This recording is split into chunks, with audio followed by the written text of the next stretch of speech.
Hello, and welcome to the first Home Mastering Hub Hangout. Some good alliteration there. Sebastian is already here with me. If you would like to join us in the Hangout, I've just pasted the link next to the in the chat to the right-hand side of the YouTube window. I emailed, if you replied to me, I've sent you an email with the same link. Either way should be fine. Feel free to come on in. I'll just wait a couple more minutes in case anybody else is going to join us live, and also check that I can see myself. Yes, that seems to be working. Oh, there's Bob. Hi, welcome. And Fred.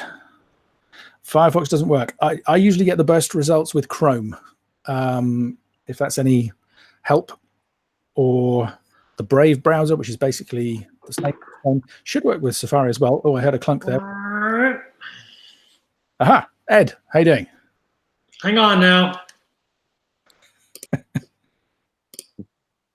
We can hear you.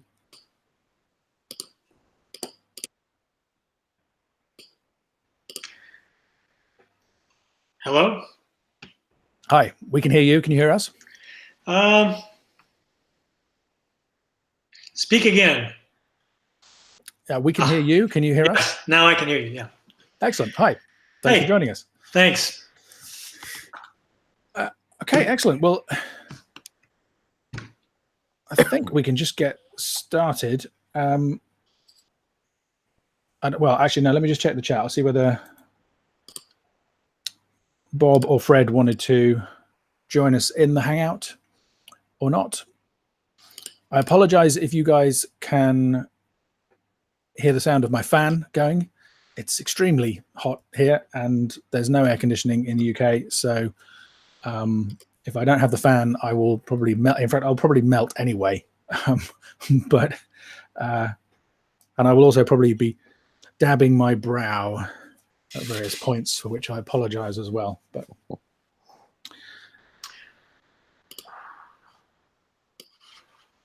so I'll check back in the comments. Okay. Bob's happy to watch on YouTube. Okay, I'll try and remember to head over and look at the chat from time to time. But if not, I'll certainly circle around towards the end.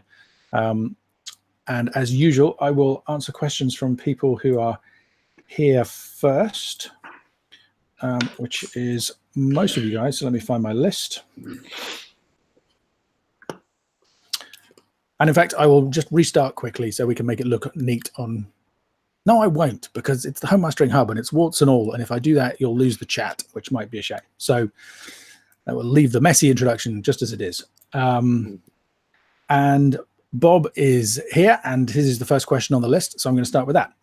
And he asks, when you make a compilation CD of tracks that have already been mastered, what are your tips and recommendations? And the answer basically is,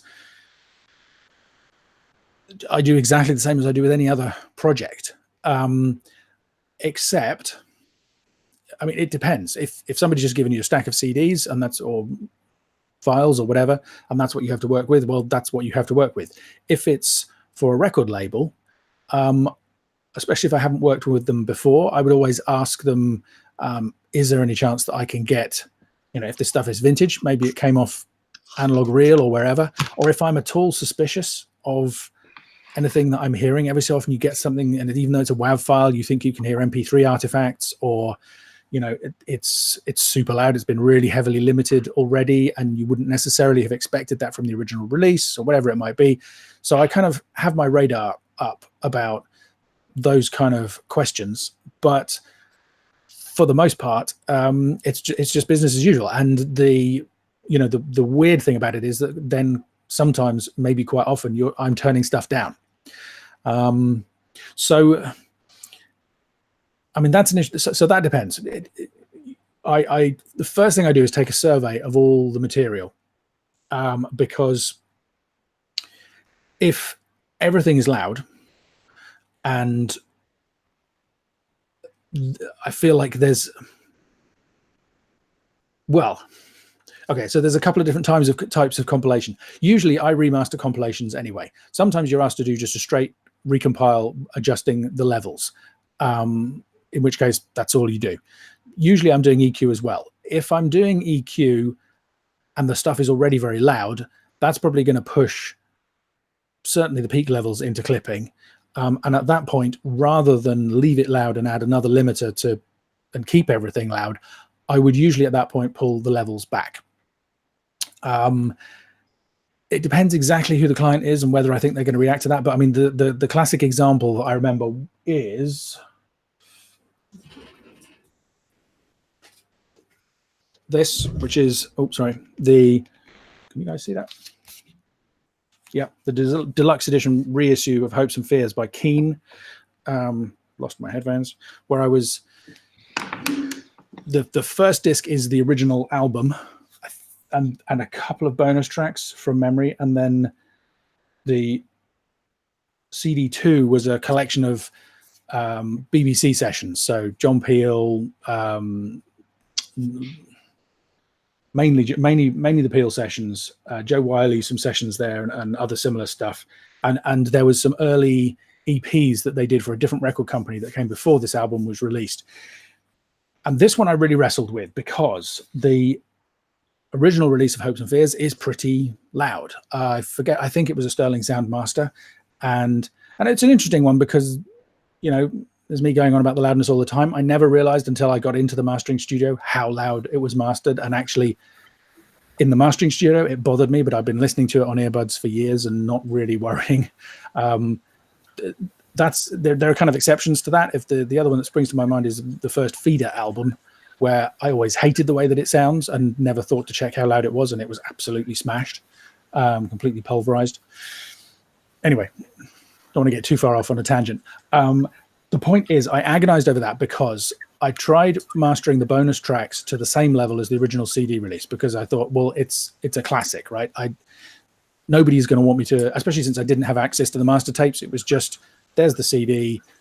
This is a reissue of the CD with bonus tracks. I didn't feel there was any call to remaster it or change the sound of one of the biggest selling albums ever. But I couldn't get the bonus material to sound good as loud as that. It sounded good, but I was introducing more of the same problems that I heard with the main album itself. And in the end, I turned the album down by 1.5, I think, dBs in order to give myself just enough headroom in order to get a sound that I was happy with all the bonus materials. And I was in fear and trepidation because I thought people are going to notice and they're going to slam me. And all that ever happened was I saw one review where they were like, this has been remastered with some care. There's a little more bit more headroom in there. Because, of course, it was mastered so loud originally, there were actually intersample peaks in there. When I turned the level down, the peak headroom still, it didn't kind of look flatlined at -1.5 or whatever it was. It still looked quite interesting. So nobody ever realized that all I did was redither it, which, you know, from a 16-bit CD source, I agonized over that as well. But that was the decision I made. I'm very happy with it because I didn't have to compromise the work that I did with the other bonus tracks. So if you're mastering a compilation CD, I would recommend you do something similar, which is to assess the material. If you've got stuff that is not already super loud, then I would recommend exactly the same guidelines that I always do, and you turn the loud stuff down. If it's all super loud and you don't have to make any tweaks, then there's an argument to be had about, I don't really think there's a loss of quality by turning it down, but at that point, I kind of feel like maybe there should be flat digital transfers and you just tweak the ones that need it. Usually it's loud enough that if there are any changes you want to make, like improvements to the EQ or other kind of alterations, then you're going to want that little bit of extra headroom, so you would pull it back anyway. So at that point, I would probably just ease it back enough so that it's, you know, tickling -1. Well, that's another thing, is that these days, chances are if you're doing a compilation from something that's been previously mastered, the levels are going to be right there up there at 0 anyway. So actually, at the time, I wasn't agonizing about intersample peaks with the Keane album, but actually, I think that probably was a beneficial. I will have made that album sound slightly better for people who previously had been suffering from intersample clipping on their CD player or had ripped it to MP3 and introduced decode clipping from the lossy version. So but other than that, it's business as usual, except that, you have to have, I think, even more respect for the original material. If it's a compilation of stuff that's been out there before, you have to, I think, really, think carefully about, do I have to do this? Should I be doing this? Like I did with the Keane album, do I have to respect the pedigree of this? Am I genuinely making it better? Am I just changing it because I have slightly different taste, or whatever that might be? And I thought of one other point to make about that, and it's slipped through my fingers, so it'll come back to me if it was important. But yeah, hopefully that's helpful. Let me know in fact, I'll take a look at the chat now and see whether you have anything following up. Compilation is going to be your own masters of dueling mixes that you've mixed. Yeah, so I mean, in that case, you've got the opportunity to go back to the mixes. So if you've already mastered them, then you can. Hey, Steve, welcome. If you've already mastered them and you're happy, then you can just kind of compile those masters into a new master and then look at them and tweak the settings, possibly. But or maybe you're happy as is, or if you've already mastered them and you want to use the masters, that's good too. It's I think don't be too precious about it. I spent probably the first 10 years of my career remastering stuff that we got annoyed about it because the record labels would say, "Oh, from the original master tapes," and it wasn't. It was from the CDs. But we all know 16-bit dithered audio has perfect resolution. I mean, you're adding a tiny little bit of noise by redithering it, but providing the other changes that you can make are beneficial enough, I think that's fine and acceptable. So good. Okay, next question. And I will... Sebastian, you've asked me several related questions, and you're here, so I will answer those. First, does it happen often that you're asked to process a part of the song, an intro, for example, differently from the rest of the song? I wouldn't say I'm asked very often. I fairly regularly decide to do it. Usually it's just automation for the level going into the compression. Either I'm easing back the allowed section so that it doesn't hit the compression quite as hard, or I'm lifting up an intro to help it stand up without having to do any extra processing, like more compression or whatever. Often people don't realize that that's an option, so they don't ask me to do it. But the follow-up question, would I then just process parts of the song, or would I ask the client to revisit the mix? That depends, really. If it's just straight level changes, I mean, I think I've said before, it's difficult because you guys have all done the masterclass at different times, so I don't know what I've said to who at which point, but I've certainly said several times that what was I talking about? Oh, okay. I tend not to kind of just throw stuff back at the clients immediately asking for a revision. I tend to get the best result I can with whatever I'm given, and then if there's something that I really feel would benefit from some kind of tweak, then I'll say, well, here's my master of your current version. I feel like maybe I could get even better at it if it was processed less hard, or there was maybe slightly less reverb, or whatever, there was less edge in the guitar as compared to the vocal, those kind of things. And the same thing applies in this case. I'll try and get the best results myself, processing different sections of the song differently. And if I genuinely feel that I'm not getting there, then I would talk to the client maybe about tweaking the mix. So yeah, I mean, that's a real, it depends situation, because if it is that kind of classic overly bright guitars, dull vocals kind of situation, there's almost nothing you can do in mastering. So that would definitely be a case for a revision. Whereas if it's just getting the relative balance of the sections right going into the compression, or maybe a slightly different EQ tweak for different sections of the song, and that can work seamlessly, then I'm happy to do that. And it kind of makes me look even better in terms of them hearing the comparison with the original version.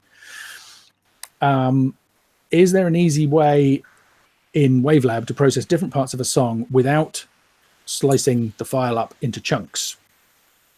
No.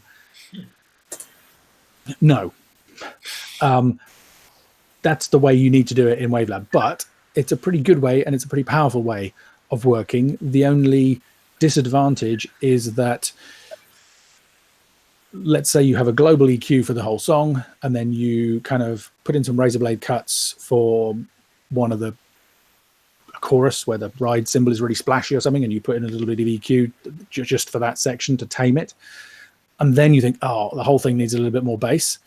Then you've got to go through and tweak that bass setting individually on each clip. I'm not aware of that you can globally adjust settings inside plugins on those individual clips. You can, of course, there are certain settings, volume curves and that kind of stuff that you can tweak, I think, on multiple clips. So that's a disadvantage, but you just kind of have to bear it in mind. At the point where if there gets to a point where I think, okay, I'm going to process the sections of this song separately, then I pay even more attention to the bits, and I'll get a global setting that works for as much of the song as possible, and then just isolate the sections that I want to modify. And a tip, when I do that, I tend to select the sections of the song that I'm processing and drag them onto a separate stream in Wavelab, just so I've got an immediate visual. So it's like, that's sound one, this is sound two. And that's another thing you could do. If it's just one song on an album, you could literally have some track processing just on one track instead of the other. Normally I have all my processing on separate clips, but you could do it on separate channels effectively. That'd be another way to do it. But yeah, it works, and it works pretty seamlessly. There's a quirk, I wouldn't say bug, there's a quirk with the version of Wavelab that I'm using at the moment, which is version 9, where sometimes when you copy and paste something into another track, the settings seem not to copy across, so you have to be careful with that, but it works fine. Oh, and occasionally when you put in a razor blade cut, the settings on the clip that you've cut reset. So, but these are niggles. The technique works.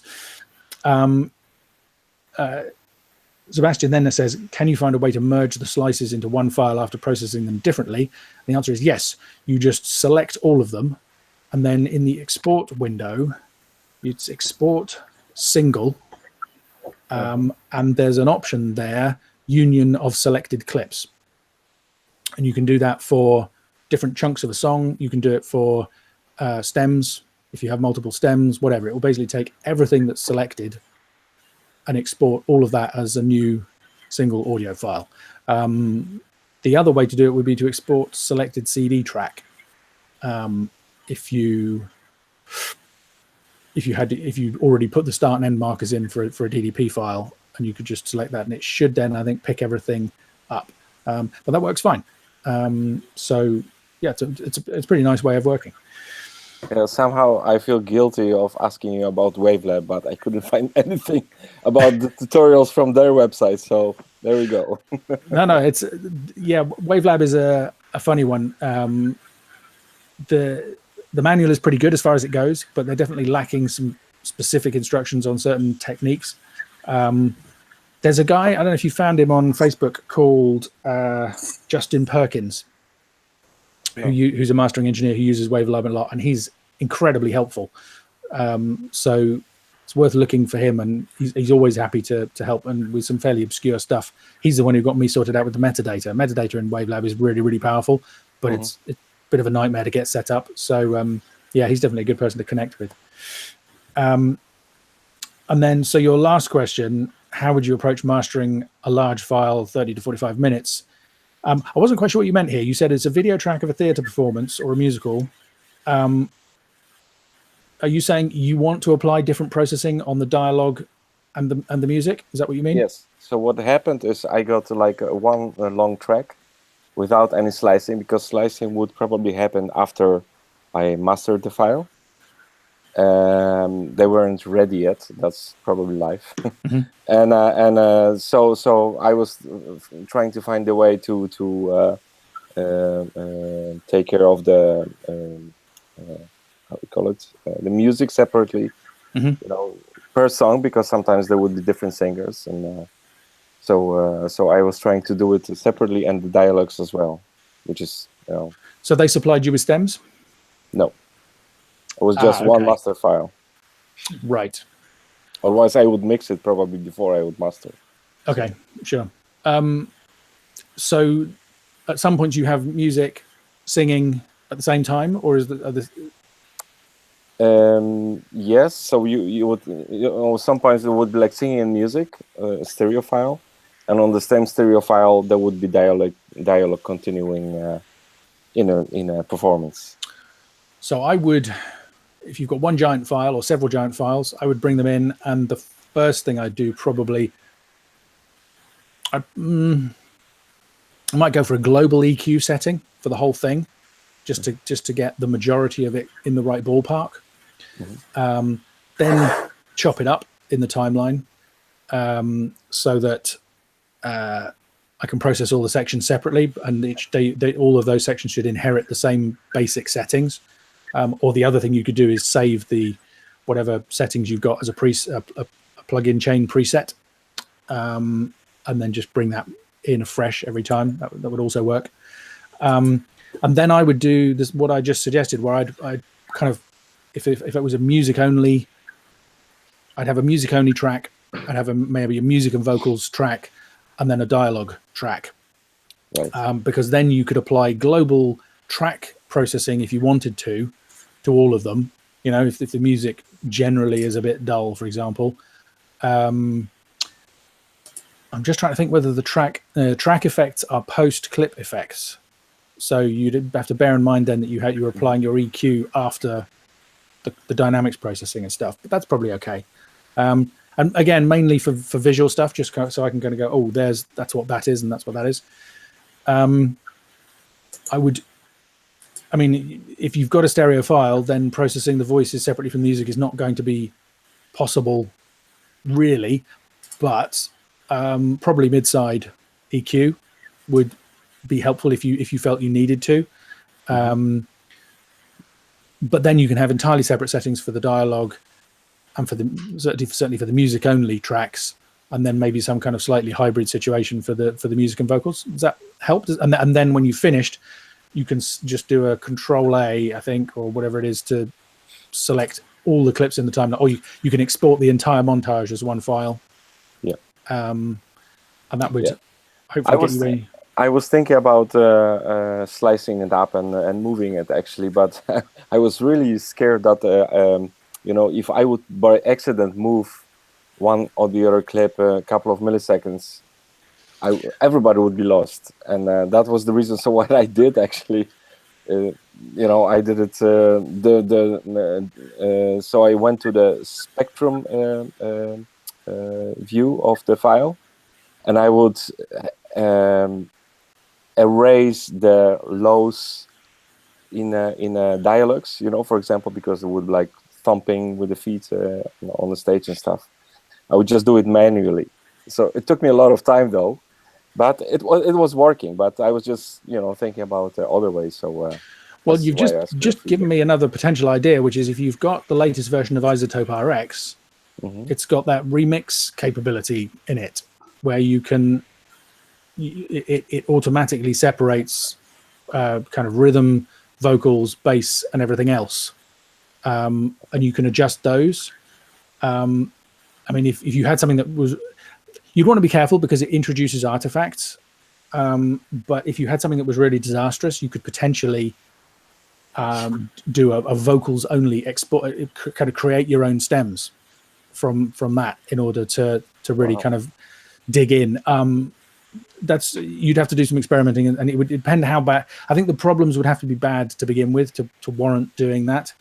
But just for example, I've got a Prince bootleg where there's no bass going through the mixer, so all the bass sound is on stage coming through the rest of the PA.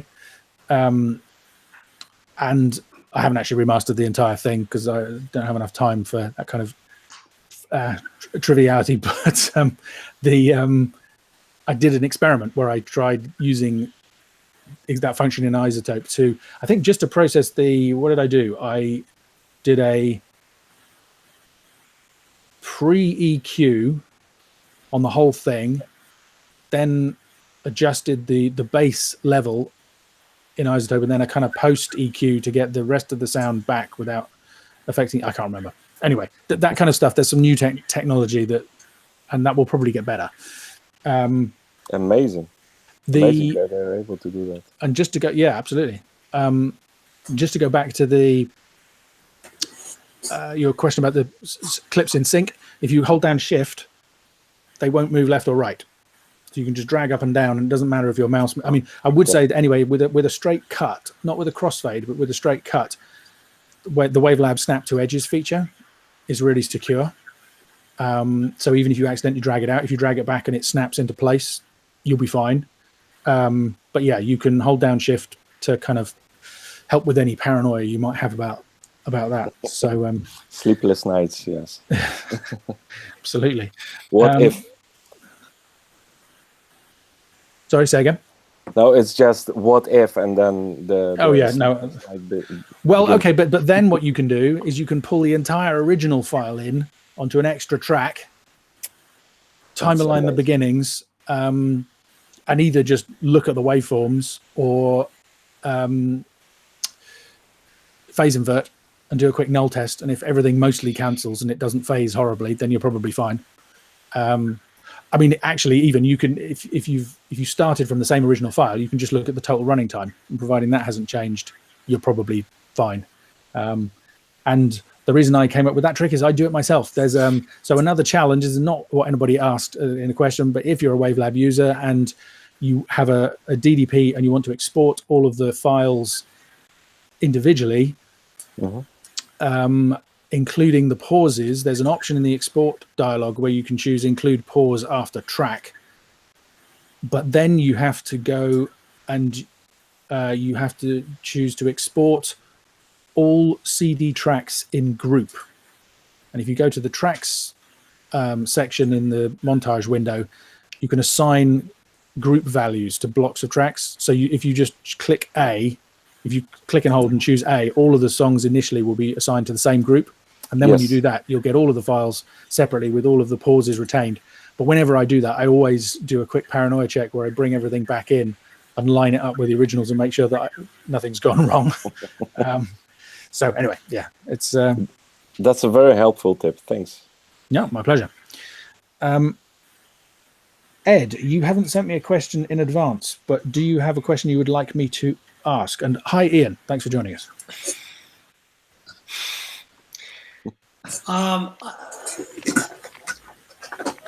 No is fine as an answer to the question. Well, I've been struggling with, I'm always struggling with getting a top end that's not too harsh, and balancing that out with the lower end, of course. And I always find out that I always get in the weeds. I get in the weeds a lot. I have, I'm like, you are very, very, very specific, and I've kind of caught that kind of bug from you. It's part of my own nature, but it ends me up in the weeds. And so I'm always struggling with anything from 3K. I'm usually carving out 3, 4, 5K, something like that, and then I'm adding a little that I've lost 10K plus, and then I'm finding that I need to compensate somehow around 100, but then around 180, taking some out. So it's a little, and I find that I get in the weeds, and that's just my latest current struggle. I'm trying to remember. There's not a question there. I wish there were. I'm sorry. Well, no. But I mean, I know exactly what you mean, and I'm just going to look. Okay, so which is the song of yours that I mastered? 20,000 Matchsticks is the one you did. Thank you. No, my pleasure. Thank you for submitting it. My pleasure. My pleasure. And did I add top end to that? I think I did. Mm-hmm. I think you did. Oh, okay, yeah, and I've got a note here. We went back and forth, yeah. Pre and post EQ, yeah. So I didn't I do some? I think I remember talking about doing EQ before compression and then EQ after compression. Mm-hmm. So one, I think I said it in the video, but just in case I didn't, one thing you might want to try is, for example, let's say you wanted everything to sound generally more airy and open and bright, but when you do, certain things start to sound harsh and gritty. One thing you could try is a gentle boost after all of the dynamics processing that will kind of hold everything so that the dynamics is kind of controlling what's going on, and so that means that if you EQ prior to the compression, all of that spiky stuff will be there, but it'll hit the compressor and kind of get pulled down. Whereas if it gets compressed first and then gets lifted, maybe it'll sound sweeter.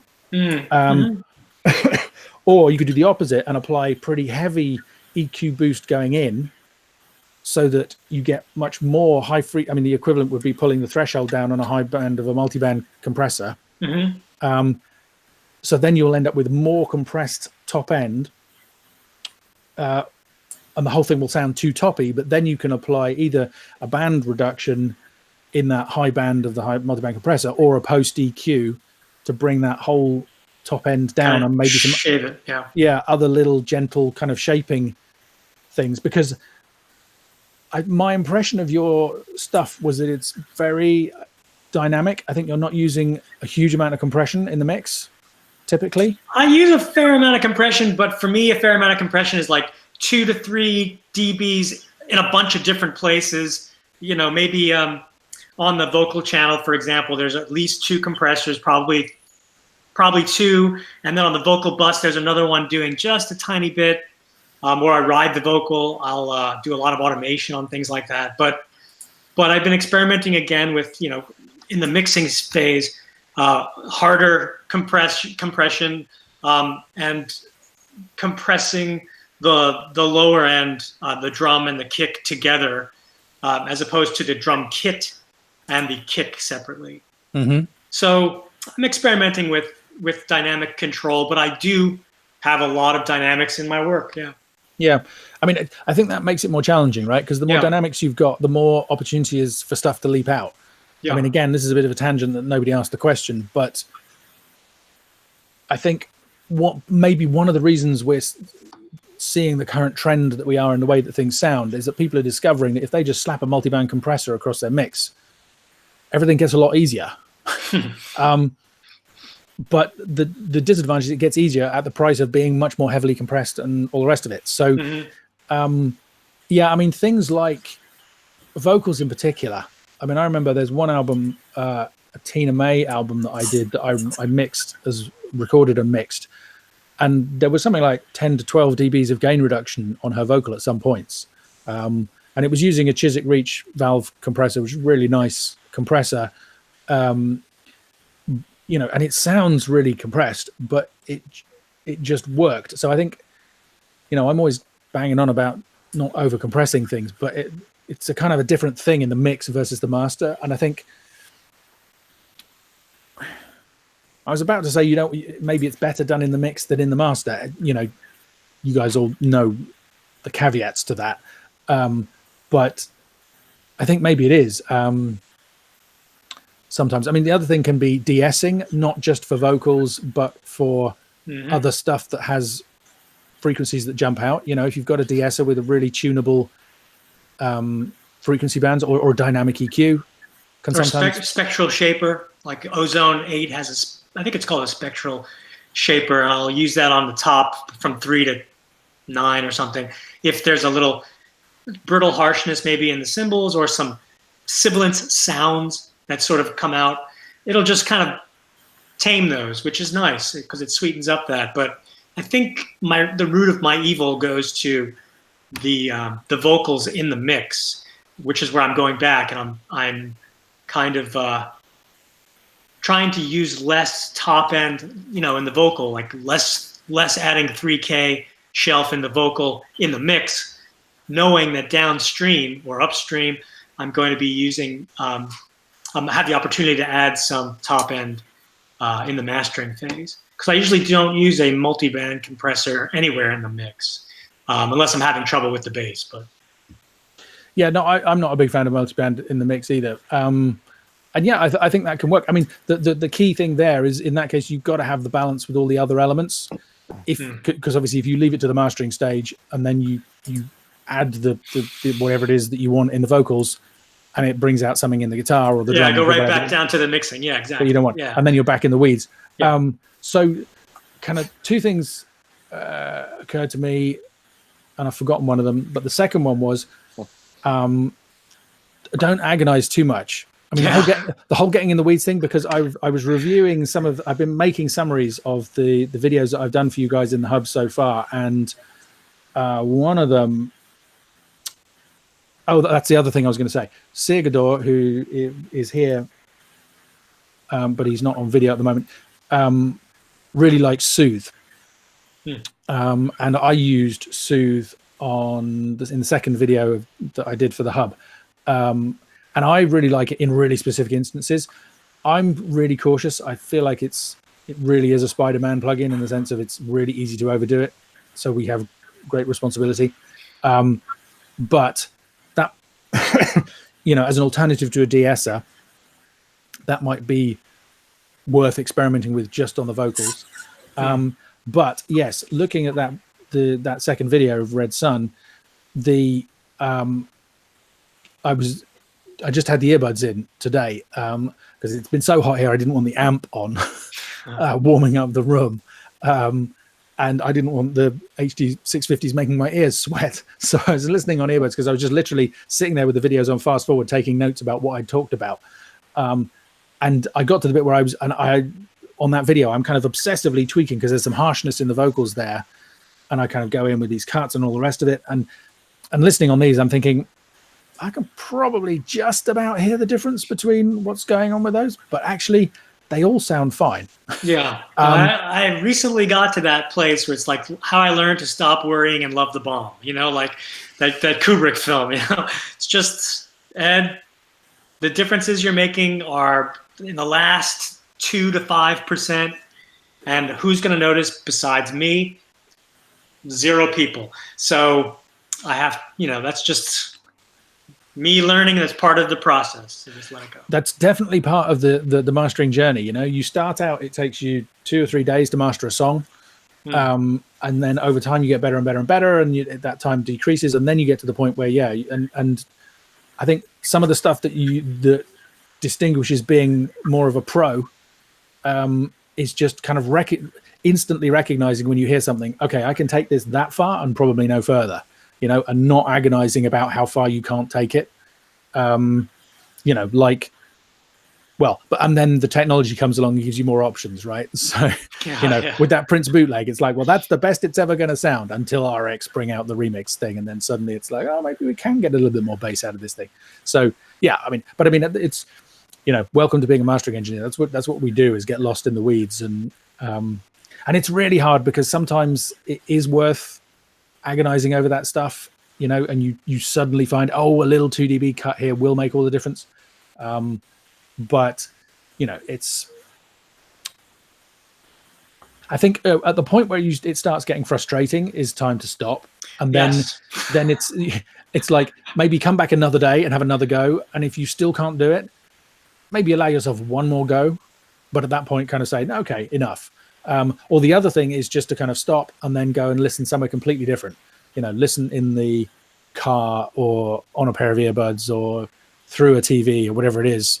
And that'll just give you a whole different perspective. And if the thing you were worrying about still bugs you, then okay, maybe it's time to go back and think about it some more. And if not, maybe it's time to let it go. But yeah, it's definitely a challenge. Ian, I have a question just occurred, and it's a little one.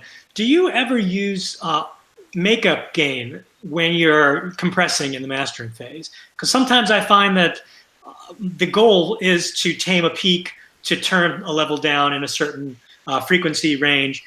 And then I think to myself, because the button is there, and I think, should I apply a gain here, or like an auto gain in this band, or not? And again, I think it's I'm in the education phase where it's like everything is a potential learning opportunity. So I go, well, let me try it.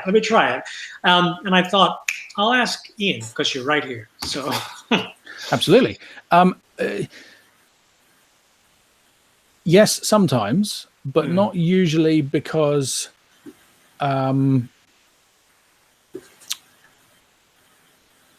it's changed over the years, right? So the thing that the processor I used to use the most was the TC System 6000, and that had automatic makeup gain compensation built in. So you would wind the threshold down on something, and the level of the band would come up to match.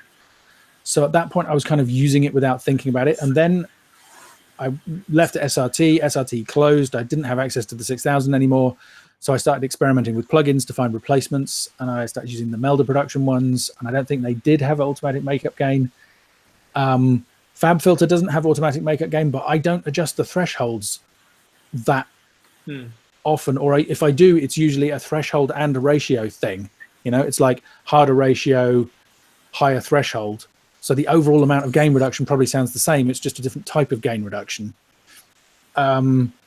So then really the only time that I do use it that much would be the other situation I described, where say I'm pushing lots of EQ into a band to compress it more heavily, or I've deliberately lowered the threshold in just one band. And at that point, so I think that's the key, is if you're adjusting stuff that only applies if there's multiband compression and you're adjusting only one band, that's the kind of place where you might want to do a tweak, because you know, either you lower the threshold or you push the EQ harder in to get more compression happening, which works, but then you've just got more going on in that band, depending on exactly what the balance of the gain reduction is. So then that's when it might need a tweak. And I guess the caveat to that is, just like with EQ, post EQ gives you that much more precision. So sometimes you do something like what I just described, and then you go in with the makeup gain, the band gain, if you like, and it just doesn't sound quite right. But you know, if the crossover is at 3.5 and the thing you were worrying about is at 6K, so you push in lots of 6K to make the compressor react more to that, and then that means that the overall level is a bit high, so you pull back the band gain, but then you've kind of got a dip in between the crossover and where you were pushing it. If that makes sense. So in that situation, I probably wouldn't do it that way. I'd probably just go in with a post EQ and reshape it afterwards. So does that help? Dynamic EQ as well. Like sometimes if I got a just some specific area, like a kind of a notch, and I'll find that some sibilance or maybe a bass note, and I'll just suck it. I'll suck it down with a dynamic EQ. Yeah, I'm just starting to get into experimenting with dynamic EQs. I never used to have one that I particularly liked, and like the TDM Nova is pretty good. I haven't got the new version of FabFilter yet. I need to try that, because even Nova, quite often when I try and use it, it just feels unnatural to me. I'm not quite sure why, but maybe that's because I haven't got FabFilter's version of it, because I like almost everything else they do, so I'll probably like the dynamic EQ as well. It definitely gives you that kind of surgical thing, but it's quite a specific mix problem to have a particular frequency that's singing out that needs controlling in that way. Yeah. And I think very often you hear it on the other stuff. You know, the nice thing about multiband is it's so broad, or the way that I use it is so broad, that it's a bit like a mix bus compressor. You know, you don't really notice that the different bands are doing something different. Whereas with the dynamic EQ, if you go in with a notch that's just on that kind of, 2.5K, whatever it is, I think our ear, or my ear, kind of picks out the effect. If it's a jangly guitar, and you're just trying to notch that back, I'll hear it somewhere else in the vocal or in the drum sound or whatever it might be. Right. Collateral damage there. Yeah, exactly. And again, that's probably a situation where it'd be better to go back and use the dynamic EQ just in the mix. But that might all change, because I am starting to experiment more with dynamic. Again, now that the tool is there and it's available, your brain starts going, oh, well, maybe I can improve this. And it's kind of funny, because I always say I don't like top-down mixing, but I get quite involved in the mastering stage, which is kind of like top-down mixing after the fact or something. So consistency is the last refuge of a small mind, or something. So cool. Thank you for the non-question. It was a really good. Thanks. I appreciate the attention. No worries. Okay. Who else? What else have we got questions from? Fred, you're here. I've been experimenting with various ways to master the same song. I mainly vary EQ and compression to train my ears to learn functionality of the plugins. So the question is, what suggestions do you have to help make this exercise as useful as possible? Which is an interesting question, and I started to think about it, and I don't know whether I've got an interesting answer yet. When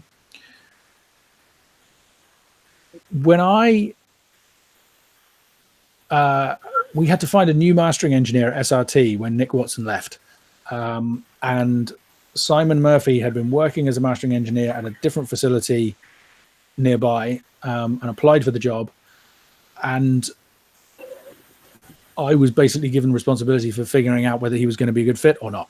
And we had a traditional interview to kind of see if he was a nice guy, which he absolutely was. But it kind of occurred to me, well, how do I know whether he's got the chops to kind of get to the standard that is expected in this company? And does he hear things the same way that we do? So I ended up kind of inventing some tests which actually inspired the kind of the stuff that I ask you to do as part of the masterclass course. So here's an EQ'd version of this track. Match this EQ as closely as possible. Try and pick compression settings that make this sound as much like this as possible, because that told me whether he could hear the differences between the two things and whether he could figure out a way to achieve it. And then we would talk about the methods that he'd used. So he kind of, over the course of about a month, I think I called him in 3 or 4 times, and he would come in and spend an hour or 2 in the studio just kind of jumping through these hoops that I set him. So I think maybe that's probably a good approach, Fred. So I mean, I haven't really done it, but I would. Well, okay, so here's the thing. If you get a set of disparate songs, real variety, master one of them, and then master the others to fit with it. And then bin all those settings and come back a few days later and master a different song first and try and master the others to fit in with that. And then compare the two and think, did you end up with all the stuff sounding the same, or has the fact that you made this song sound like that and that was your kind of linchpin song affected things? You could get more extreme, where you could choose some favorite reference albums and go, okay, well, what if this song was going to go on Wish You Were Here, or Nevermind, or Sign of the Times, or whatever, or some actual current music that young people listen to. That might be an interesting. I think you need to move the goalposts for yourself. Am I answering your question? I think so. And again, to learn the functionality of the plugins, find a song with really spiky top end, kind of dynamic top end that maybe sounds a little bit harsh in the top end because things are jumping out, and set yourself the challenge of, can I do what the technique that I just described, where you squash the high frequencies quite a lot and then pull the gain back so that the overall tonal balance sounds the same, but you've got more consistency in that, the high band, for example? Or can I use a single band compressor to master this song to sound as close as possible to the version that I got when I was using multiband compression, or the other way around? Or can I use EQ on its own to get the master to sit nicely with the version where I use compression? Or what happens if I use compression on this song where previously I'd only used limiting and EQ, or those kind of things? I'm going to pause and see whether any of that is vaguely useful to you by looking in the comments. And while I wait for you, I will answer Steve's question that I've just seen. How effective do I think de-essing in mastering can be? It depends.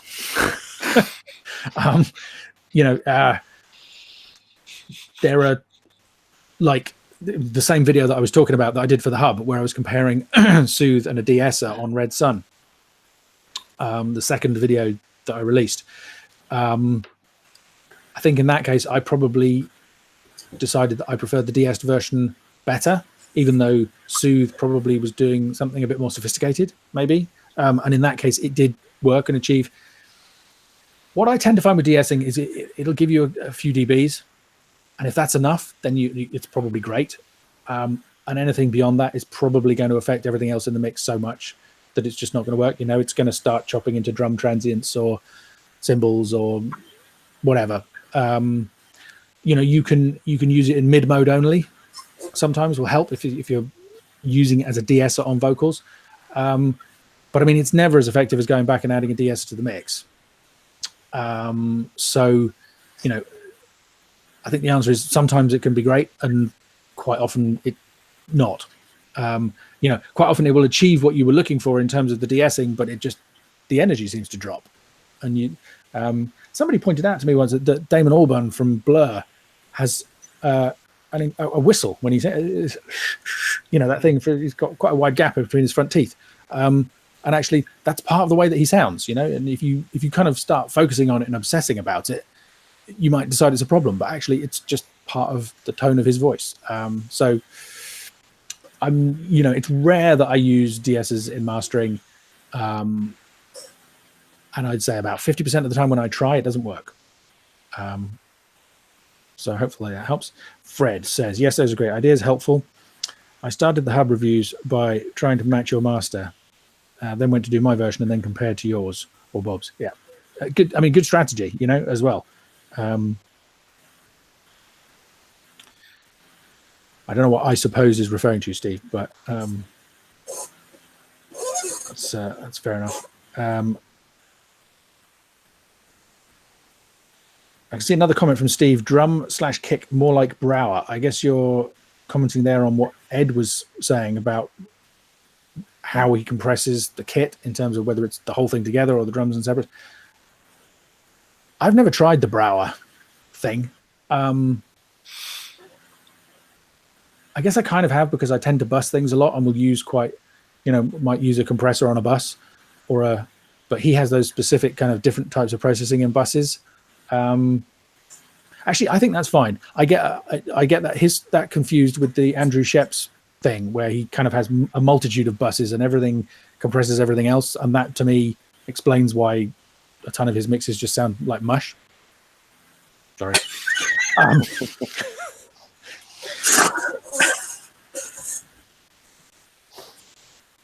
Enough said about that. Moving on. Ian, I would be interested to hear any stories you have about challenging or demanding clients and how you've handled associated scenarios and or extricated yourself from unproductive relationships. Red flags. That's a great question. God, pour a drink for everybody. I'm really bad at it, especially the extricating myself from, every so often I get an inquiry or a track from somebody. I'm like, I don't want to work on this.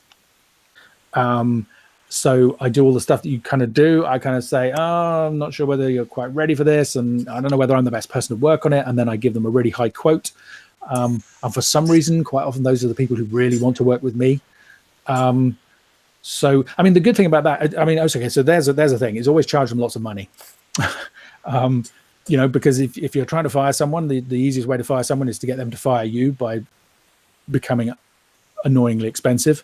And if it doesn't work, at least you're making a ton of money, which helps compensate for the pain. So that's one thing. And I can think of one client where it was an album mastering job. I've mentioned this before once or twice, but so it was an album mastering job, and I ended up charging over £3,000 because basically over a number of months, we basically kind of went back to stem mastering or mixing, whatever you want to call it, of pretty much every track on the album. And it was at the point where I was just kind of like, okay, I'll take your money. Why can you not tweak the mix? You're giving me these specific instructions. You're saying at these times do this to the vocal, and I'm like, well, I can do that, but you could do that. But he was paying, so and that made it okay. I think I'm sounding very shallow now. I had another thought there, which was sometimes that stuff can be really rewarding, though. I had a project come in from a client, and it was one of those ones where I was like, I don't really want to get involved with this. This is going to be so much work, and you're not going to want to pay, and we're not going to achieve what you want. And that was one of those situations where I said, I really think I'm going to be honest with you. I think the mixes need more work. I don't think you're going to get enough benefit from the mastering process. I don't feel comfortable taking the money from you to do this because I don't think it's going to achieve what you're hoping for, and that doesn't feel fair to me. And I've said that a few times, and quite often that really upsets people, but I'm just being honest. I mean, what can you do? It's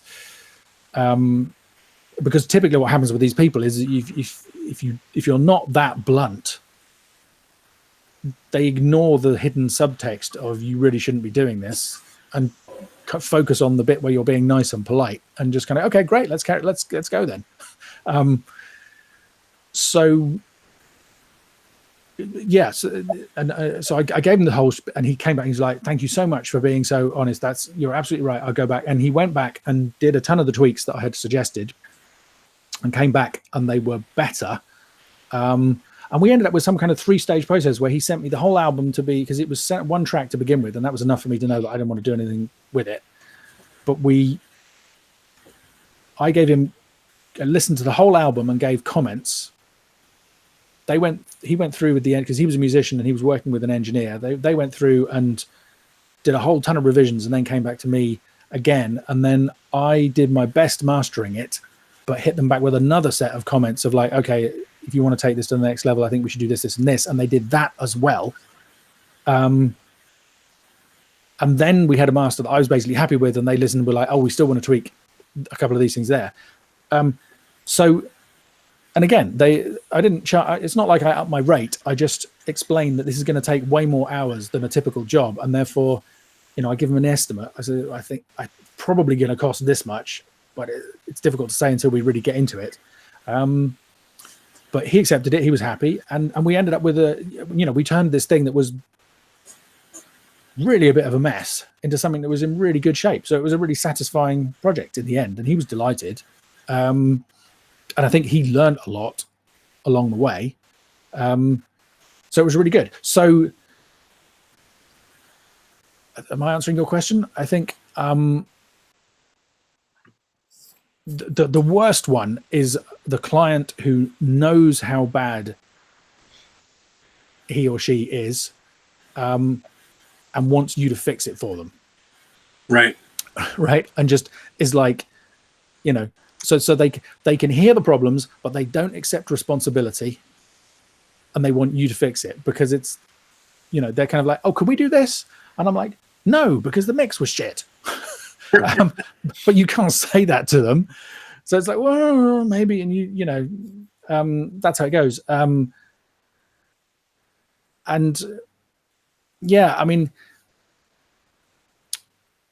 so yeah, the reason I say I'm bad at extricating myself is I'm a pleaser. I want people to like me. I don't like when people don't like me, and I want to be able to help them, which is a good thing. Good personality trait for a mastering engineer, or for anybody, mixing stuff for other people or whatever. But it means that I don't like saying things that people don't want to hear. So I tend to start off too softly, and they don't get the message, and then I end up doing it anyway. Or eventually I end up being sufficiently blunt, and then I've upset them and they go away. But I guess, I mean, that's kind of inevitable, right? If if there's somebody where the material is not in a place where it's going to be able to get to where they aspire for it to be, they're going to be disappointed one way or another, because either you're going to do your best and it's not going to be what they'd hoped for, or you're going to end up telling them and they're going to realize, and they're going to be annoyed about it not being good enough. But I think I'm definitely on the side where I will do my utmost to get the result that they're happy with, and they're usually delighted by the improvement. It still may not be where they want to, would ultimately have loved to be, as in like, not as good as what they aspire to, but it's a big enough improvement that they're very happy. And it's satisfying to work on because you've made a big improvement, even though it's not what they'd hoped. So does that help, or do you have a more specific scenario that I can?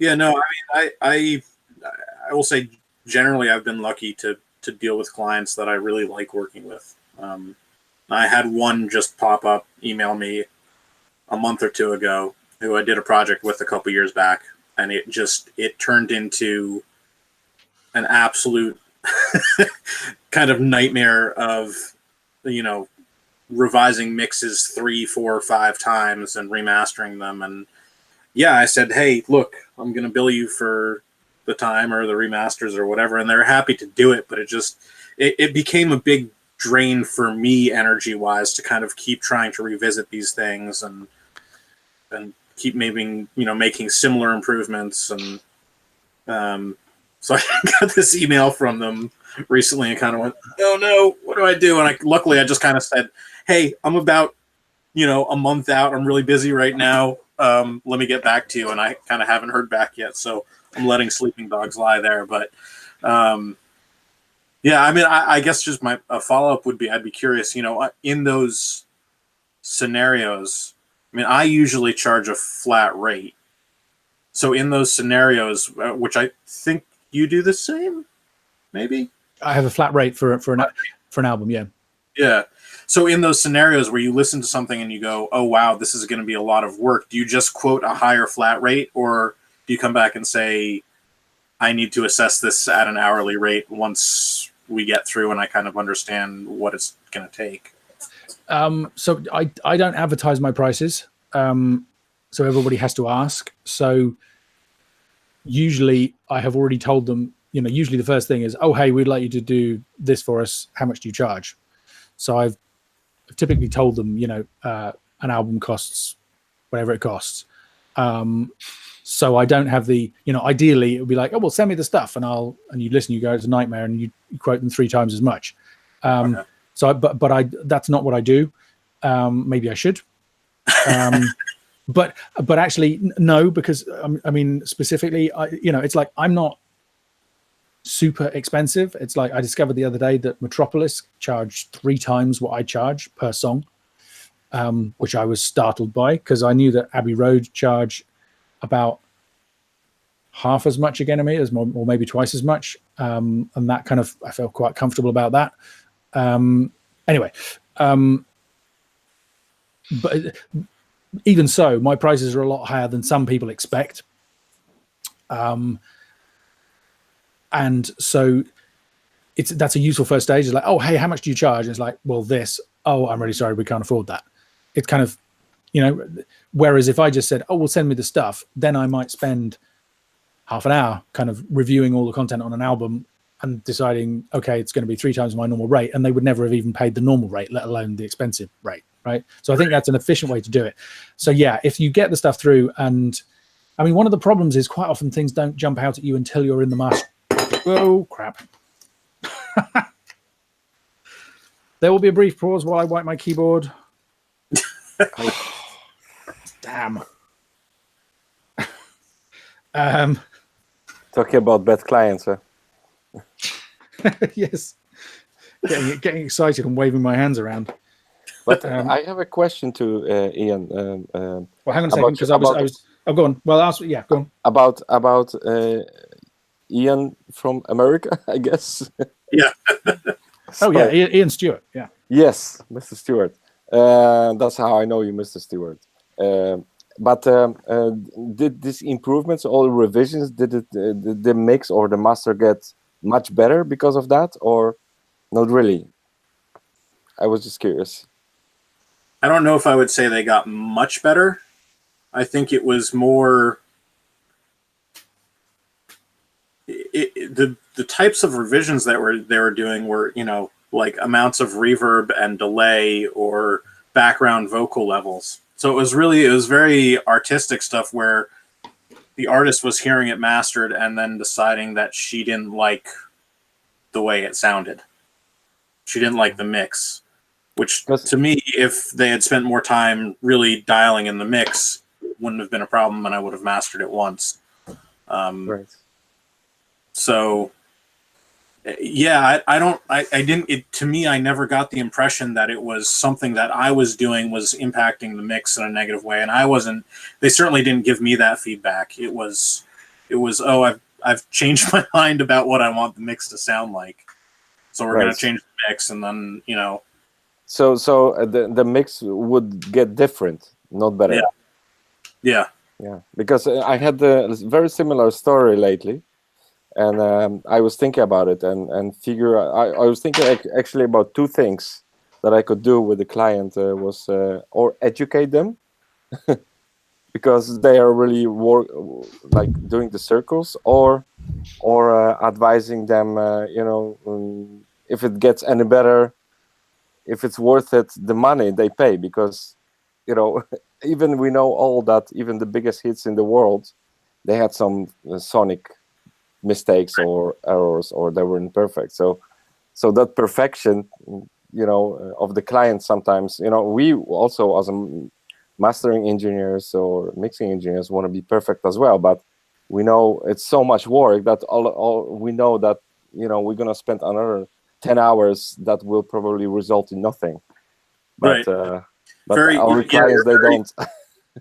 Very subtle changes, if anything. I mean, that was the other thing. It was like, the client was paying for the mix revisions and then paying for the mastering revisions. And it's your money at the end of the day, but yeah. That's a pity, I think. So I'll finish my previous thought and then I'll come back to that. They get a quote for the flat rate on the album. If it comes through and I think it's going to be a nightmare, usually, if it jumps out at you from the mixes, I mean, if they said yes to the price, then usually I tend to have a not doing examples policy. It's like, if I master the first song for somebody on an album and they don't like it and we can't reach an agreement, then I'll refund them. So, and what usually happens is I'll do it anyway without actually getting the payment from them in advance. But in theory, I get the payment up front and before I do any work. But if I'm kind of listening, going, I'm not sure about this, then quite often I will do an experiment where I try and master it to kind of figure out how much of a pain it's going to be. Because sometimes you think, this is going to be a nightmare, and it's not. And vice versa. Sometimes you listen to it and think, this will be fine. And actually it turns out to be a real headache. But basically at the point, wherever it happens in the process, where I realize that things are not going to be as simple as I'd hoped, then I do my best to figure out how much extra time I think is going to be involved, and therefore warn them of the extra work and the extra cost. But I always say, look, this, I never quite know until I get into it. So I'm just warning you, and I might give them a best case, worst case. I might say, it's going to be at least an extra 3 or 4 hours work, or but worst, it might take me a day, and give them an idea of how those things fit in. So, and I would say the majority of the time for me, the money helps, right? It's in the sense that the worst thing is where somebody is making demands that we feel are unreasonable, where they feel that, right, they're saying you haven't made this good enough. And I'm like, but I did this, right? And that problem is your fault. That's a difficult situation to be in. And that's when you need, I think, to start getting the whole idea of extra money in, because then you can feel comfortable about the extra work that you're having to do. Because at the end of the day, it's their money. Then you get onto the thing that you and Sebastian were just talking about, which is the where for me, I'm effectively feeling bad for them, because I'm feeling like this is just not an efficient way to achieve. It'd be much better for you to go back and re-record the vocal or choose a different guitar sound or whatever it is, rather than having to do all this stuff afterwards. But then at the end of the day, it's their money. So what I tend to do is be very honest about, at that point, about saying, I don't think this is efficient. They come back and say, can we do that? And I'm like, well, we can do that, but you're going to be paying me X to do this. Would it not be better? And if they still choose to do it with me, which does happen fairly often, it's funny. It tends to be, for some reason, clients get polarized in my experience. There are the ones who demand the earth and expect you to give them a discount. And there are the ones who are so happy for you to do as much work as you like, and are very happy to pay you lots of money to do it. And I mean, really, that's a fantastic client. You've just got to find a sweet spot where you feel comfortable doing the work, or we feel comfortable doing the work, and they're happy with the results. And, it's not too frustrating, because I know what you mean. There is this, by the end of the album that I described, where I ended up doing stem remixes of pretty much everything, because, that's the other thing, is clients, you start off and you do the mastering and they're very happy, and then they just go, oh, you can do this. You can do, I mean, the worst thing for that is classical music editing. As a classical musician, when they discover that actually, oh, you can take, the lip trill from take 16, right, and slice it into the main, then suddenly they're like, oh, I can be the next whoever. And it's I remember actually my old colleague Gareth Williams once was remastering a Mahler 7, I think it was, and he came out and he was just, oh, this is a nightmare. This guy's he's making me do separate EQ on the left and the right to sort of bring out the violins at one section, all the rest of it. It's doing what he wants, but it just sounds bizarre and wrong. And I commiserated, and it wasn't a problem because the client knew that they'd, gone into overtime. That's another thing, is just to be really clear with the clients about what they get. It's if you're concerned about a job, it's like, okay, well, this is the price, and that's based on me spending 4 to 6 hours and a maximum of 12 songs, and so when they're there sitting with you in an attended session, it's easy because it's like, oh, we're into overtime. Whereas it's a little bit tricky when you do it long distance, but that's another thing that can help, is just so the client has very clear expectations. Anyway, for this job, it all worked out fine. Gareth was really frustrated with it. Got the most fantastic review in the Gramophone. They were just, and all the stuff. He was like, "That was me. That's not the conductor." It's like he didn't bring out that tone in the clarinets or whatever it was section. That was me. So it's does that help? Any follow-ups on that?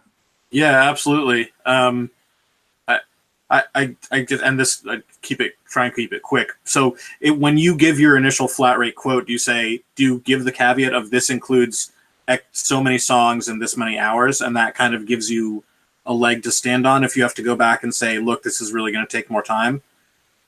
No. It seems like that negotiation could become a little sticky if you give them one flat rate and then you say, oh, actually, this is going to take a lot more work than usual. It's going to be an extra 50% or whatever it is. So another top tip is I use the text expander thing on the Mac, where it's in the keyboard options or character view or keyboard preferences somewhere. You can, so when I type MMP and then a space, it fills in with automatically of, I charge this per song based on groups of a minimum of 3 songs, blah, blah, blah. Or I charge this for an album, which includes this, that, and the other. The nice thing about that one is that when they see the per song charge, they kind of, I think there's a sort of a little mental thing where they go, oh, that's the album price, that's the per song price, that's better value. But if I've got 15 songs, maybe that's not going to work out. However, I also have 2 others where if they specifically say I have an album or I have 4 songs, then I just give them the per song price or the album price. And in that case, no, that stuff's not built in. I don't think there's a problem with that. I'm just trying to think, why I don't do that. I think one of the main reasons is that these days, most people send me an email first. It's like back when I was at the company, Emma in the office would book the jobs. So I would just be there and the clients would turn up and it would deal with whatever they had, and whether that was 7 songs or 18 or 40. Whereas with me, usually I get an email. It's like, oh, I have 3 songs, or I have an album. And quite often people go into a lot of detail of like, it's a concept album. I've got sound effects that link them all together, and the songs are 15 minutes long, and it's going to be a real nightmare for you. So, and that's a really good heads up. So, I guess I haven't had a problem with it enough that I feel like I have to put all that stuff in. For some reason, that just feels restrictive to me. I like that email to be kind of nice and to the point, and to put in all, kind of break down all the terms and conditions, and it just doesn't feel right to me. There are other people who do it differently. There are websites where you go, where you literally, it's like, is this an album or an EP? How many songs have you got? Is it going to go to vinyl? And you select all the options, and it comes up with a bespoke price for you on the spot. Right. So I don't think it really matters. It's just whatever you feel comfortable with. But, obviously at some point they send you the files. And then I will always try and do a quick sort of pass through them to figure out how it's going to be, and whether I think there's anything I need to say. I mean, the other thing is you can say it at any point, you know. I mean, sometimes I don't spot it in time, and you get 2 or 3 songs and you think, oh heck, you know, this, I really am going to have to, whatever. This is going to take way longer than I expected. And at that point, I just get back to them and say, I've been working, you know, I've done 3 of the songs and this has happened, and therefore I think it's going to take me much longer. You know, how would you, what would you like to do? Is that okay if it takes this much longer? Is that fine with you? Or, you know, would it be better to go back and for you to change something? That's the way that I do it. It's yeah. Cool. Thank you. No, pleasure.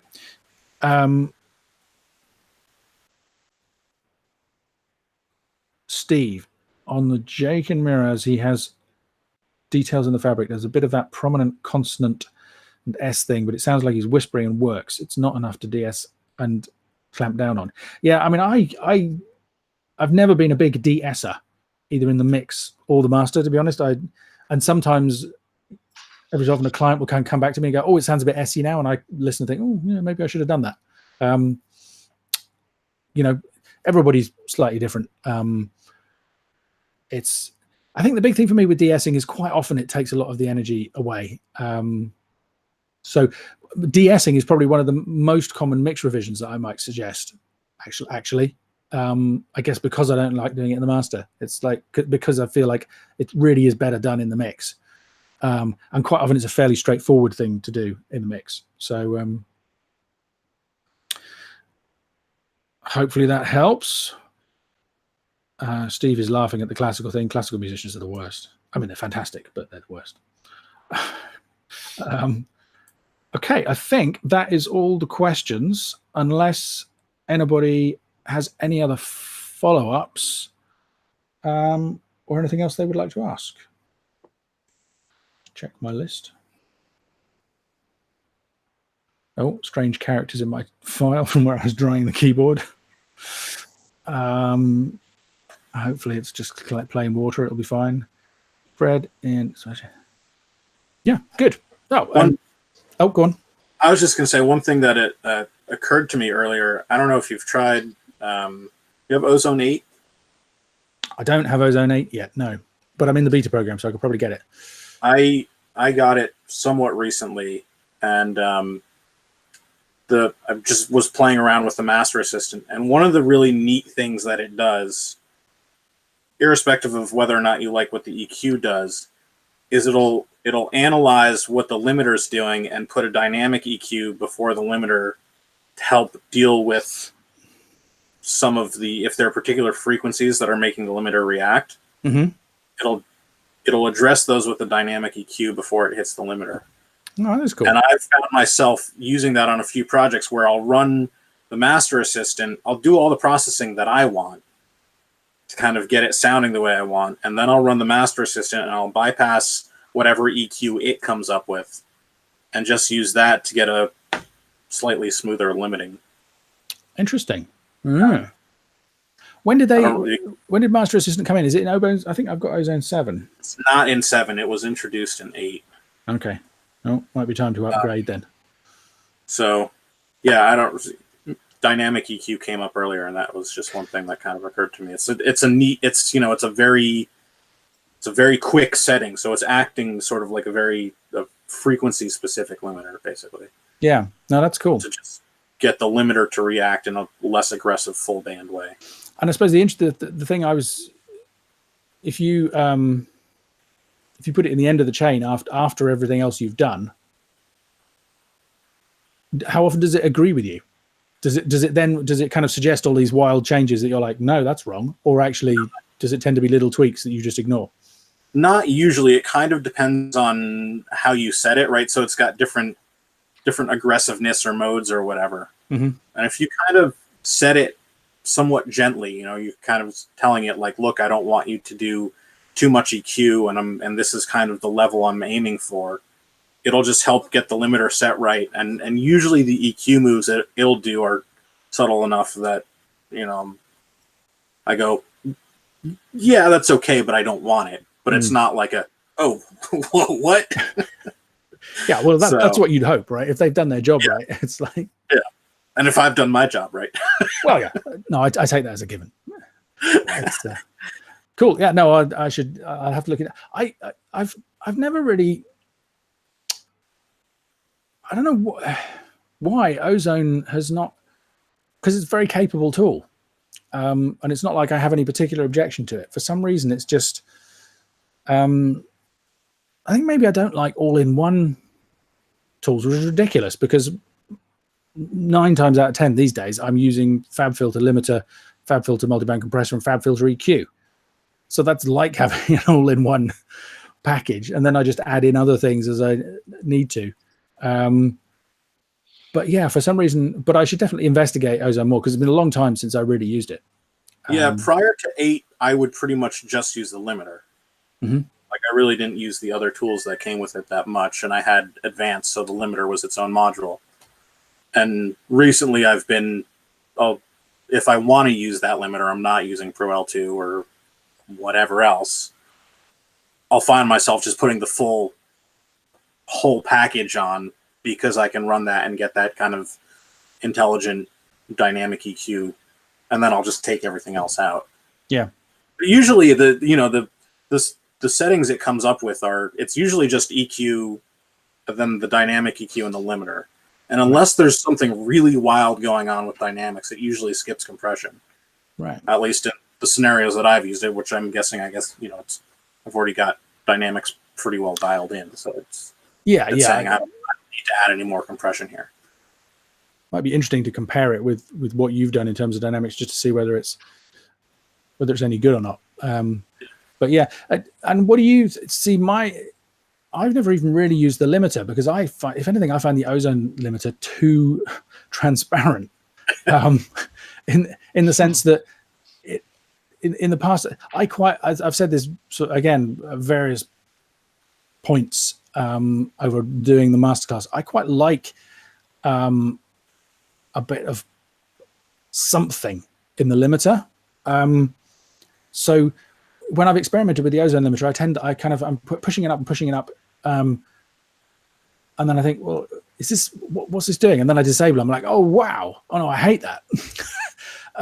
But I didn't notice the stuff that I hated. It's kind of which it is. It's reducing all of the dynamics really, really cleanly. It's not adding any kind of pumping feeling or any distortion or any saturation or anything else. It's just controlling everything.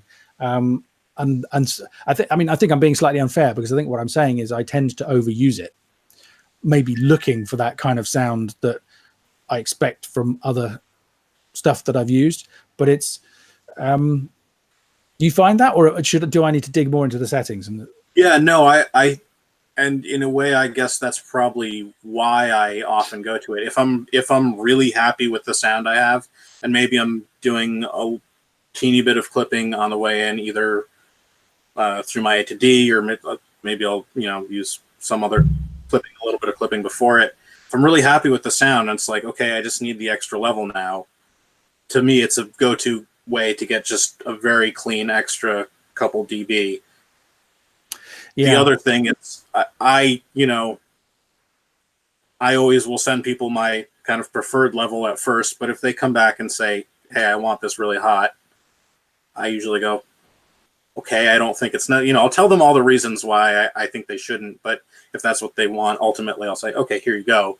And in those cases, it's, for me, one of the cleaner ways to get there.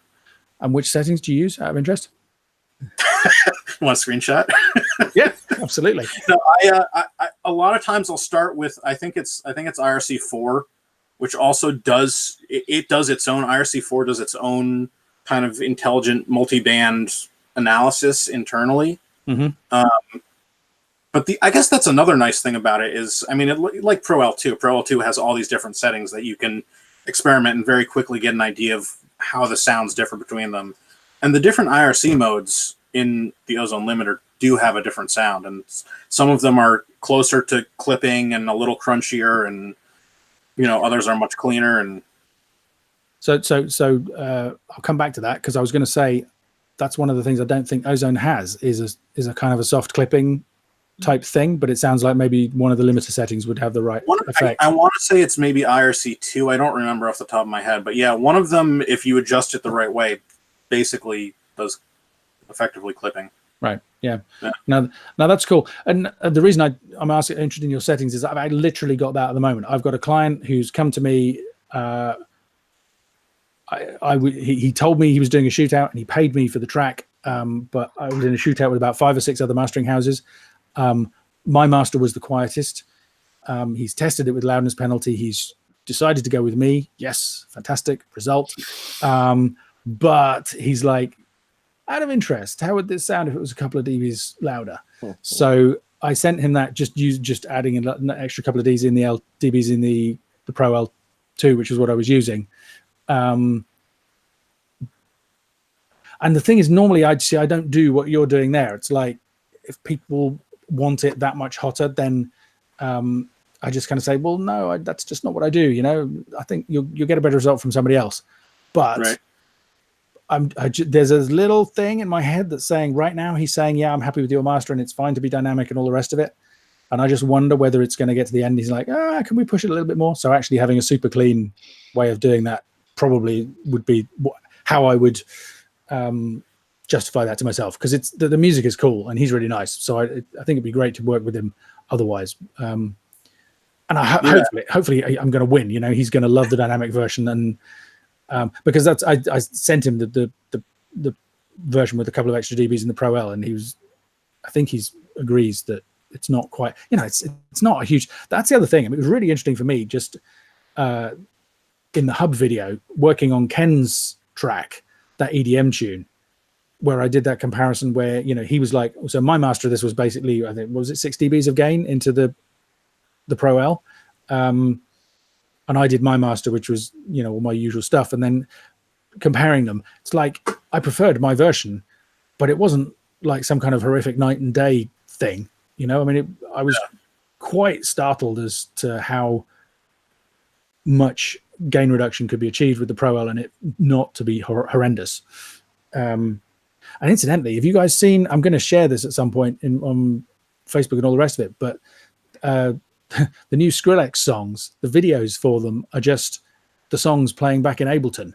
And on one of them, he's just clicking around and scrolling through and zooming in and out, and you can see what he does.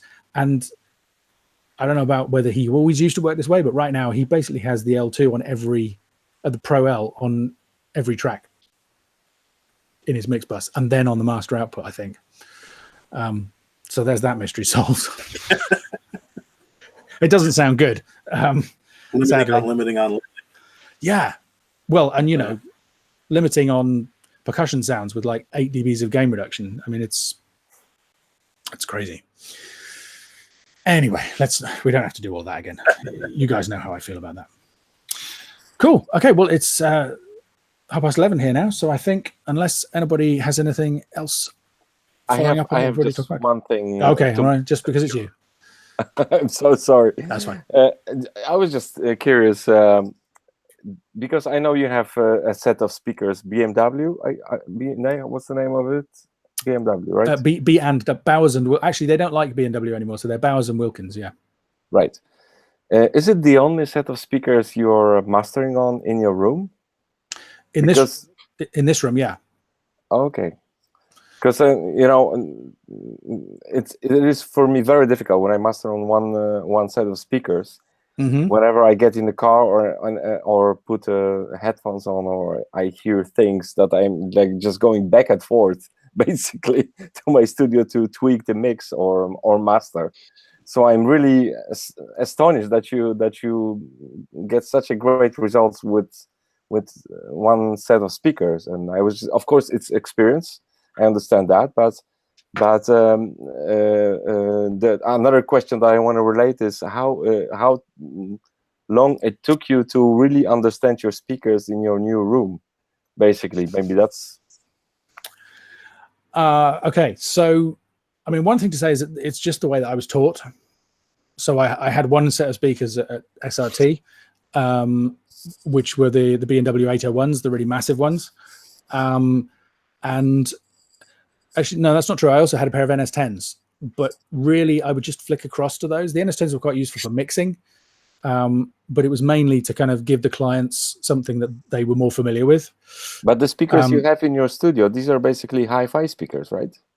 Well, the 801s are basically hi-fi. I mean, Bowers & Wilkins is a hi-fi brand. Right. Yeah, and I think, you know, as far as I'm concerned, that's an artificial distinction. I kind of feel like, I think a lot of the stuff that people associate with studio speakers is more about being robust and being able to handle stupidly high SPLs without popping the tweeters and stuff than anything else, you know? I mean, I haven't worked with Focals or Barefoots or kind of, you know,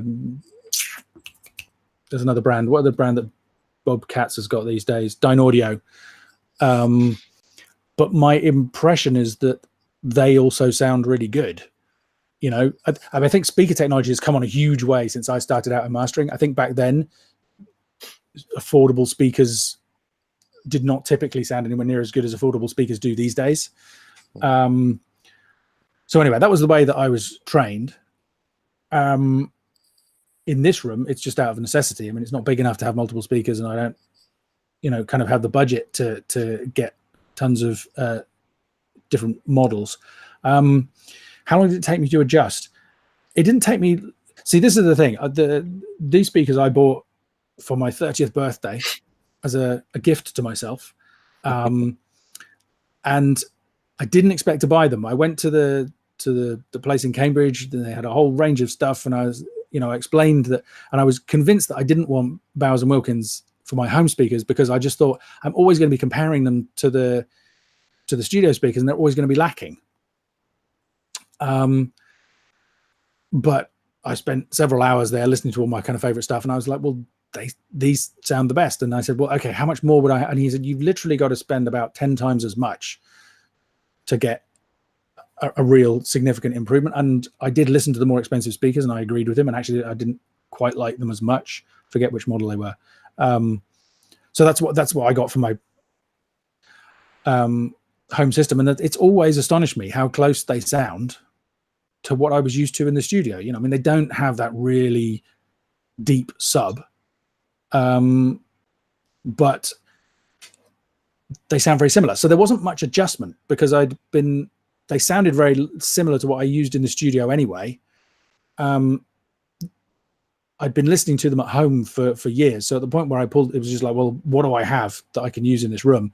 Okay, I'll try those. And listened and thought, yeah, that's pretty good. So there wasn't even that much adjustment to the room. Because, I mean, I've said before, I think I just got lucky with this room. You know, I mean, it's not a good shape. But in front of me it's 50% window, and the rest of it is just stud work. So, you know, wooden battens with effectively rock wool insulation in between, and then plasterboard. So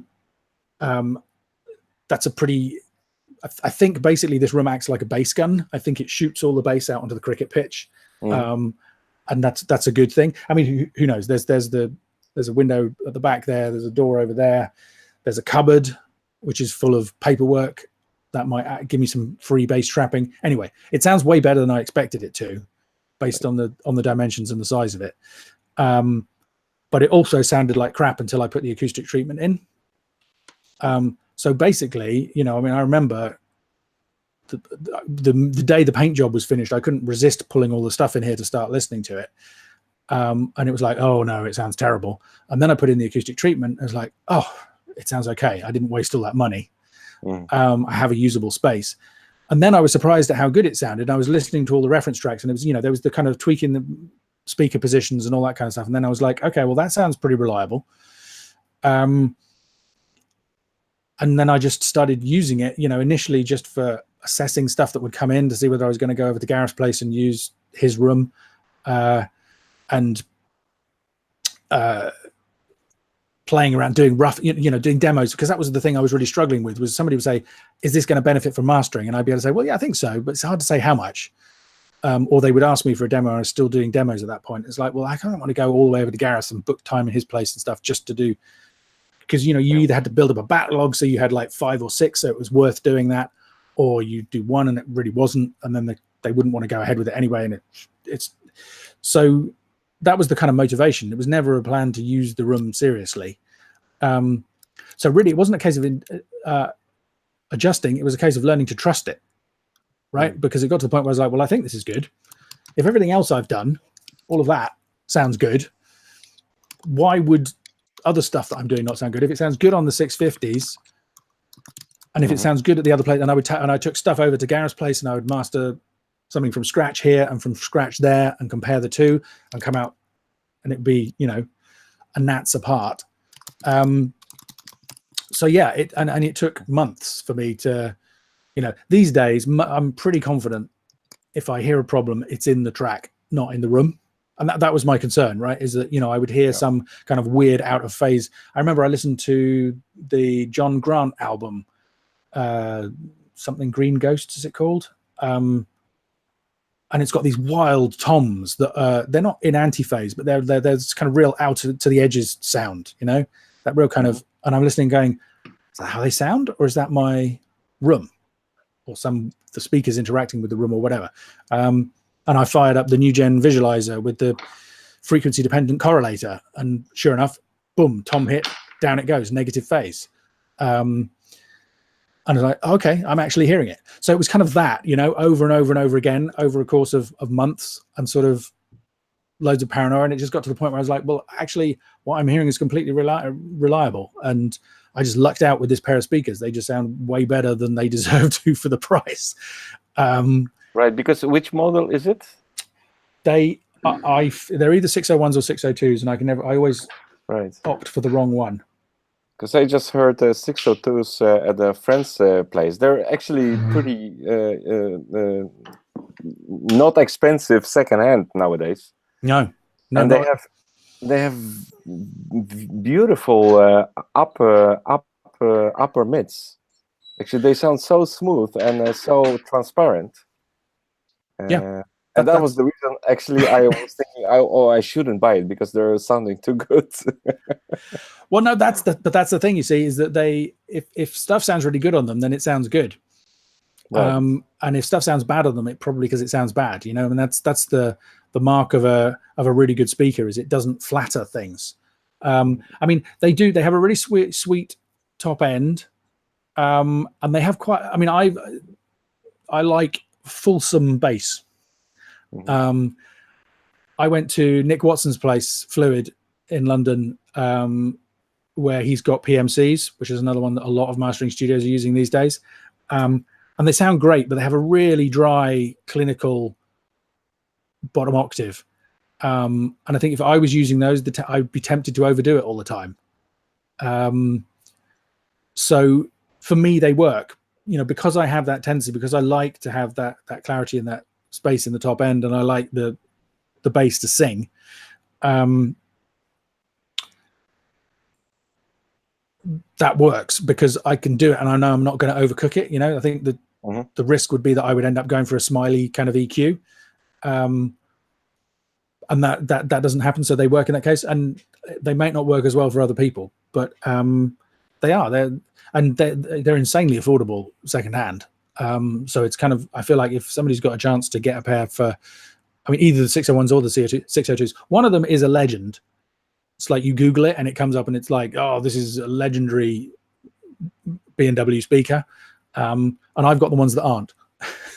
I've got the slightly smaller ones, but I demoed both and I preferred these. I felt like there was better integration between the tweeter and the driver.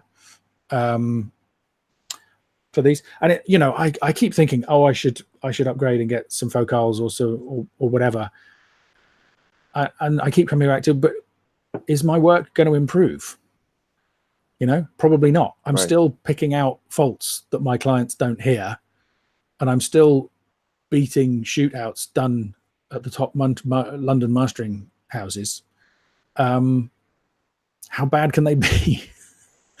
And my fear, I mean, to be honest, I'm getting to the point where I'm thinking of buying a few second-hand pairs myself just to have them in storage, just in case anything ever goes wrong with these. Probably you can get the parts from B&W. I don't know, but yeah. So I'm sure there are some freaks, nerds that have these.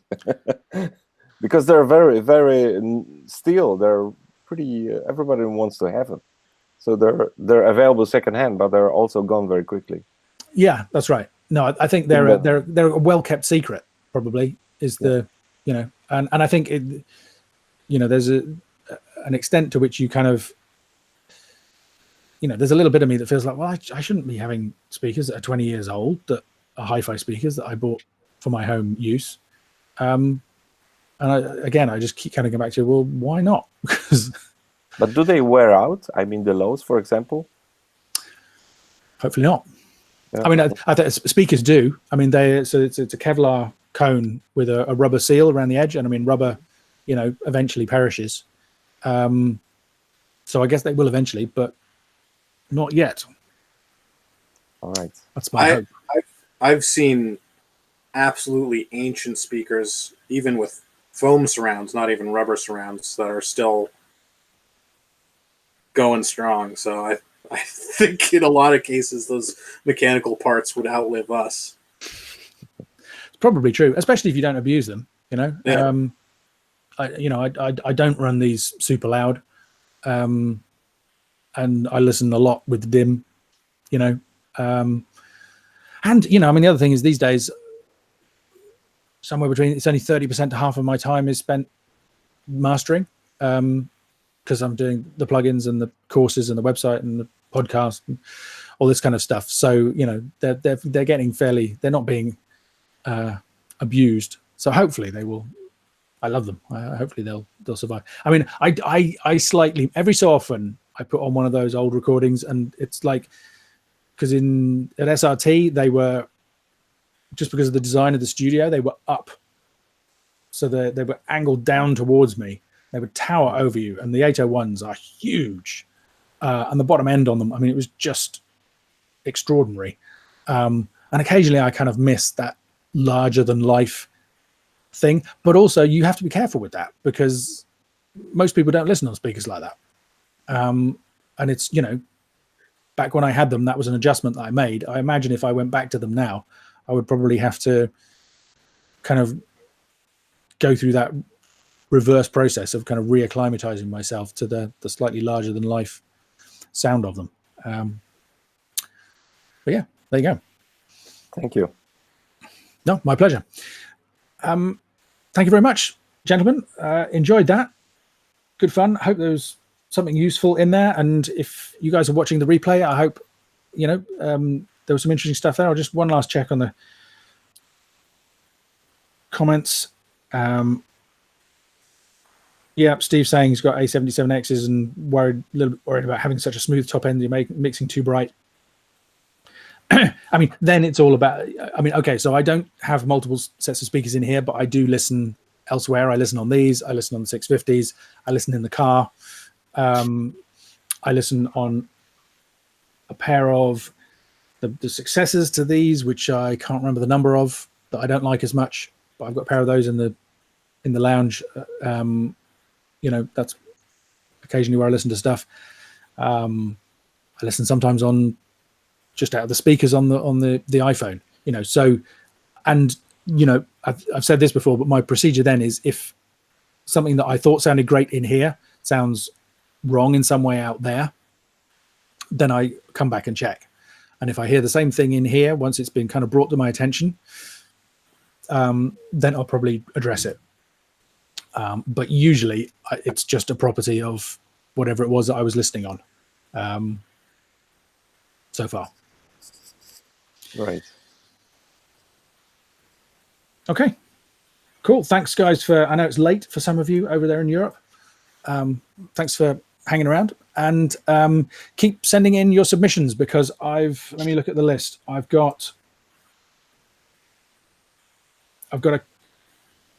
done about half the songs that have been submitted, and some of you have submitted multiple tracks. So yeah, there's a few others here that I want to cover, but it's always good I like to try and keep some variety from video to video, because most people in the hub have signed up at the beginning and are still here. So I want to try and kind of I don't want to repeat myself. I don't want you guys to get bored. So